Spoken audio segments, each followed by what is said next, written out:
In this video, I'm going to show you how to replace the front shock absorbers on this Ford F-350. They're located right behind your front wheel. Let's get started.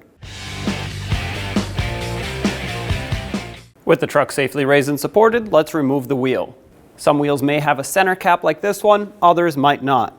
If yours does, all you need is a little pry bar or screwdriver to pop it out. It should have a cutout at some point, so just look around to find it and pry it right off. That'll expose all 8 21mm lug nuts. So with a 21mm socket, remove them all.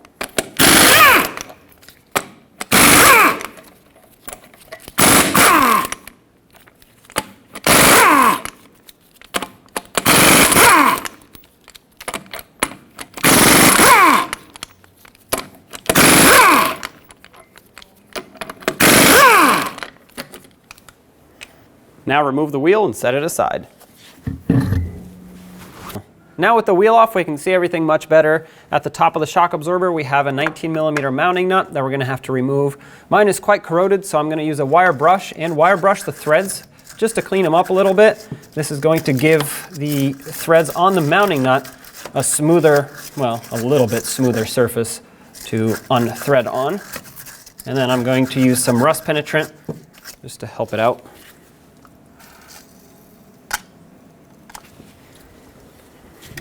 Put a 19mm socket on it, and when you spin it or try to break it free, you'll see that the whole shock wants to spin.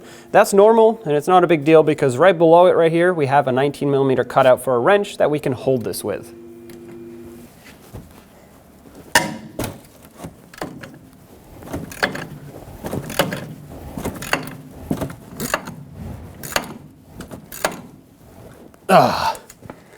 If it becomes difficult, go back, tighten it up, spray some more rust penetrant, maybe wire brush the threads again, and then try again. Going back and forth will actually clean the threads.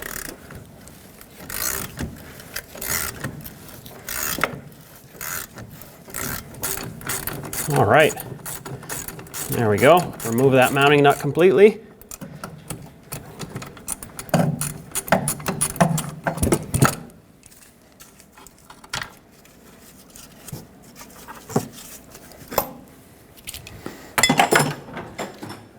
Now you'll need to remove the washer that's on here and that rubber bushing. Often it is useful to have a pry bar. You can pry this down and that will automatically pop this up. And there it is. Take these out. Pull down on the shock and take it out. Use an 18mm socket on the bottom to remove this bolt that holds it onto the axle.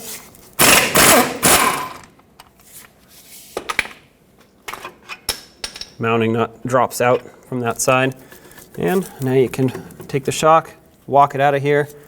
You might need a pry bar to do this.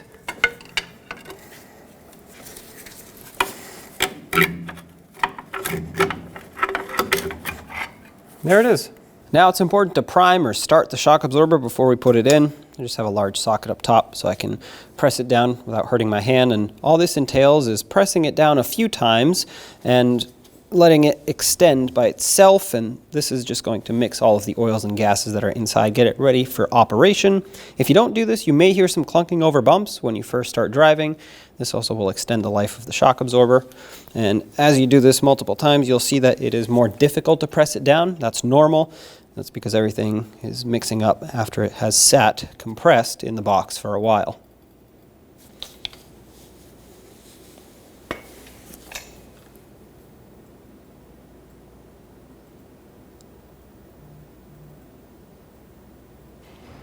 All right, let's put it in. Install your shock absorber, starting with the bottom first. Not that it really matters, but I find it easier to put this in.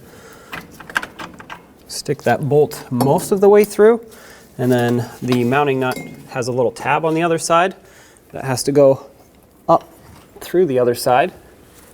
Stick the mounting nut with that little tab through and just kind of feel it out. Try to spin the bolt, get it to grab onto the mounting nut. There we go.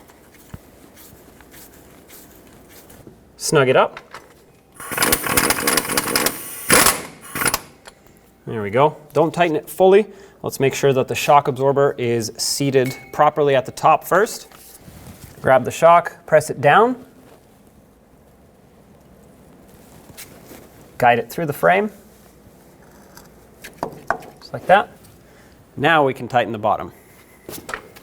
Snug it up. 111 foot-pounds is the torque for this mounting bolt.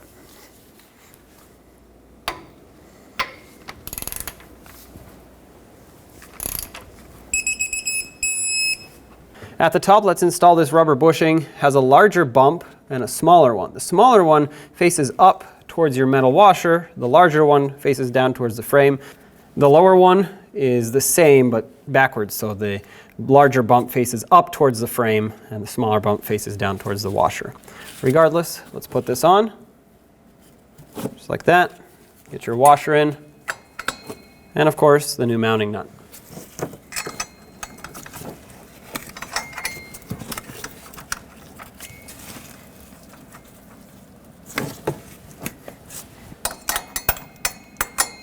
Use that same 19mm socket, tighten this up.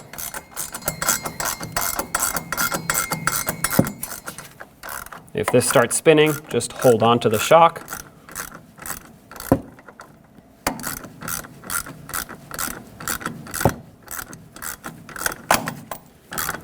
The torque for this is 46 foot-pounds. However, sometimes these bushings start squishing too far before you get to 46. If that's the case, just make sure that these expand a little bit, but not past the size of the washer. If you get to 46 foot-pounds before, that's totally fine too. My upper bushing is about the size of the washer, so I'm just going to give it a little bit extra. This is definitely still below 46 foot-pounds. But that's as far as I want to go with it. As you can see, this one is also starting to squish out. Give it a couple extra turns here. Any more than that, and if the bushings stay squished like that forever, they're going to be damaged prematurely by that constant pressure. I always recommend replacing both shock absorbers in pairs. Once you've done that, put the wheel back on. Let's get the wheel on. Install all 8 lug nuts. We'll bottom them out in a cross pattern to seat the wheel evenly. And then also in a cross pattern, we'll torque them to 165 foot-pounds.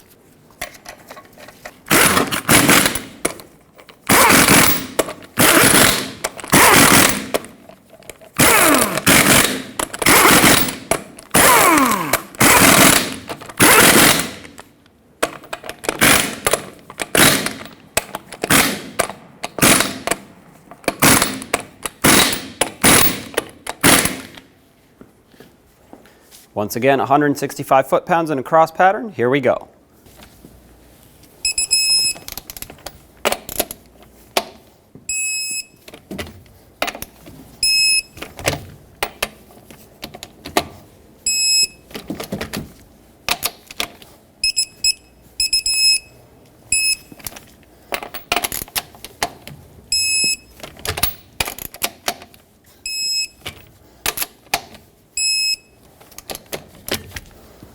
Double check them if you want. I'm sure that mine are tight. So now, because I had this cover, I'm going to put this back on, line it up, if yours had it, with the lug nuts, and then tap it on. There you have it. Take it for a road test. When only the best will do, demand TRQ. The only company that lets you view before you do. TRQ is committed to offering the highest quality aftermarket auto parts that are engineered for peace of mind. Thanks for using and viewing with TRQ.